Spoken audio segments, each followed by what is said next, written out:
All right, so let's just get right into it. My name is Analies, and I'm Hydroviv's Head of Policy and Perspectives. So today we're going to be talking about something that is a little bit more on the controversial side. There's a lot of opposing views to this topic, and that is tap water fluoridation. So we typically try not to talk about this on our channel just because it tends to raise anxiety and there are just a lot of differing views, but we get far too many questions to kind of ignore it. So we just felt like it was our responsibility as water experts and scientists in this field to address it head on, and that's exactly what I'm going to do today. So fluoride in tap water is today's topic, so buckle up. It's going to be a good one. Hopefully you'll learn some things, and hopefully some of those prior misconceptions are, you can kind of figure out the truth and the facts behind adding fluoride to tap water. So that being said, why is fluoride added to drinking water in the first place? So this kind of brings us back to the 1950s, and we have a whole article kind of dedicated to the history of fluoride, which I'll link in our bio. So water providers add fluoride to prevent tooth decay. It's pretty simple. So when fluoride in water comes in contact with your teeth, it actually hardens the enamel, hardens the surface, and makes it more difficult for the tooth to actually decay. So in the 1950s, Grand Rapids, Michigan was kind of the first case study for this. So researchers did a 11-year longitudinal study, which included over 30,000 children. And so at the end of this 11-year study, they found that after the fluoride had been added to the water, tooth decay decreased by over 60%. So that's not an insignificant number. And it really was kind of the first time that people realized, okay, like there is an option, there's an opportunity here for lower income people who don't have access to dental care, to it kind of level the playing field in a way. So yeah, you might imagine that tap water fluoridation is the only source of fluoride for lower income families. So just something to think about there. All right. Is fluoride regulated? The answer is absolutely. In fact, it's probably one of the most regulated and researched drinking water components, just because it's been around, like I said, since the 1950s. We've been studying it for years and years and years across the entire world. So we know a lot about fluoride. And so the Environmental Protection Agency, the EPA, set a maximum contaminant level of 4 parts per billion for fluoride in tap water. And of course, states can set a lower threshold than that. That's kind of like the federal floor. So states can have much lower maximum contaminant levels if they want to. But that being said, the average level of fluoride in US tap water is under 1 part per million. So yeah, there's the regulatory limit, and then there's the actual levels that are being detected on a regular basis in tap water. And also, I might have said 4 parts per billion earlier. I meant 4 parts per million. So people are also really surprised to learn that fluoride is in bottled water as well. And you probably wouldn't know this because bottled water is not always forthcoming with labeling practices and disclosures about where their water is sourced from and the components that are in the water. But yeah, bottled water more often than not contains fluoride. And the Food and Drug Administration also has regulatory thresholds for bottled water. So it's between 1.7 and 2.4 parts per million for bottled water. But like I said, you probably would have no idea that you're drinking bottled water with fluoride in it just because of those poor labeling laws. So on to the question of the morning: is fluoride bad for you? So not in the way that some inflammatory websites and inflammatory bloggers claim. So, most of these common side effects of excessive fluoride exposure are often cosmetic.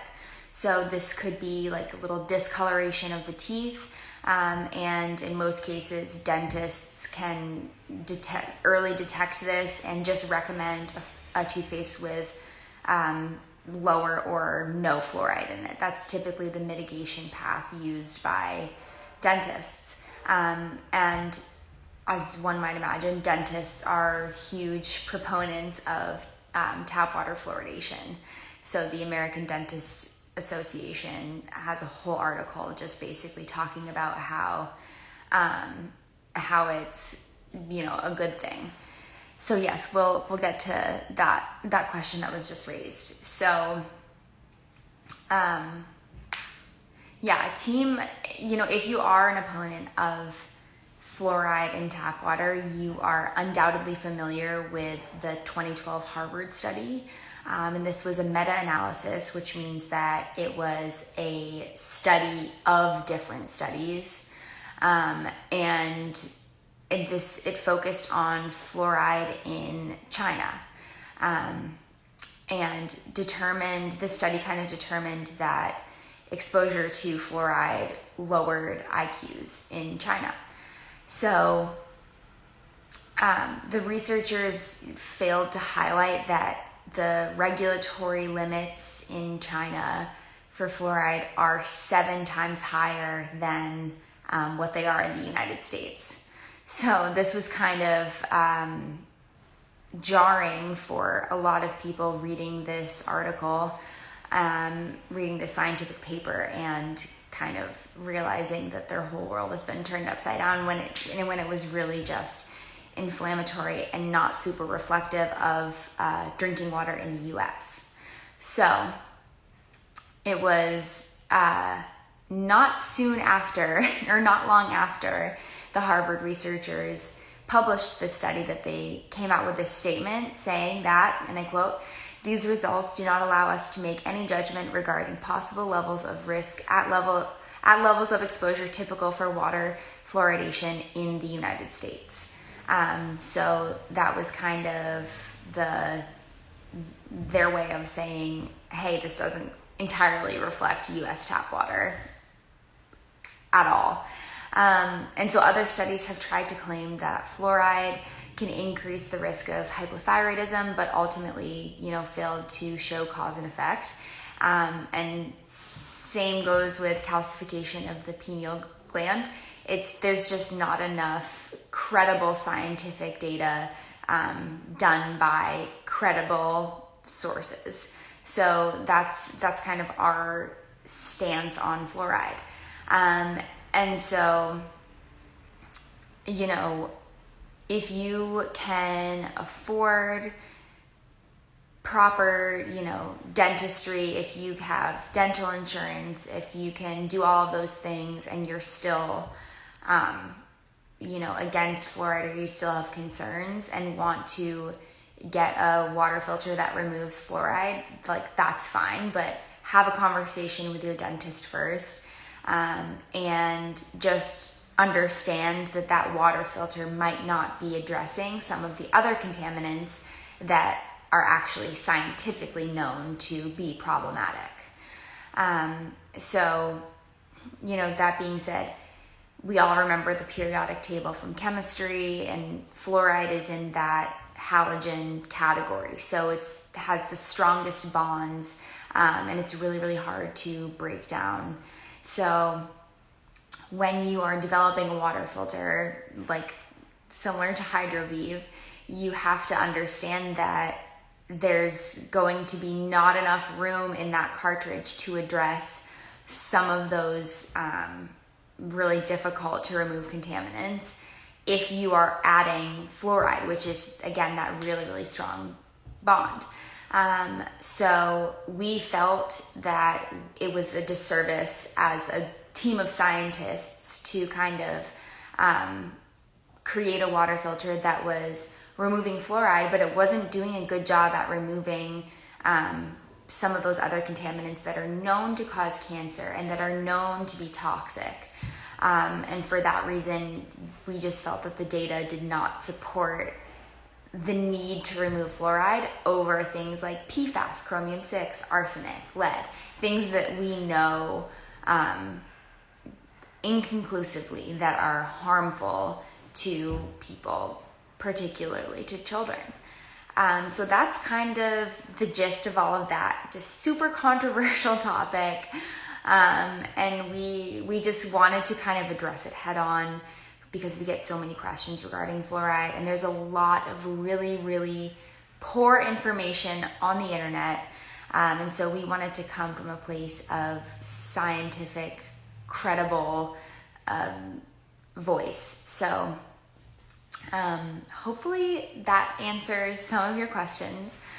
I'm going to go ahead and link our fluoride articles, and there's a lot of supplemental information in there from CDC and American Dentistry Association, other really credible sources kind of backing up the science behind tap water fluoridation. So I hope that was helpful. I hope that everyone kind of learned something from this.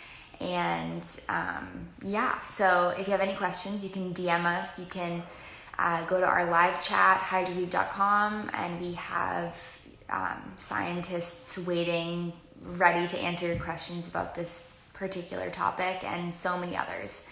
So have a great rest of your Wednesday, and we'll see you next week. All right, bye.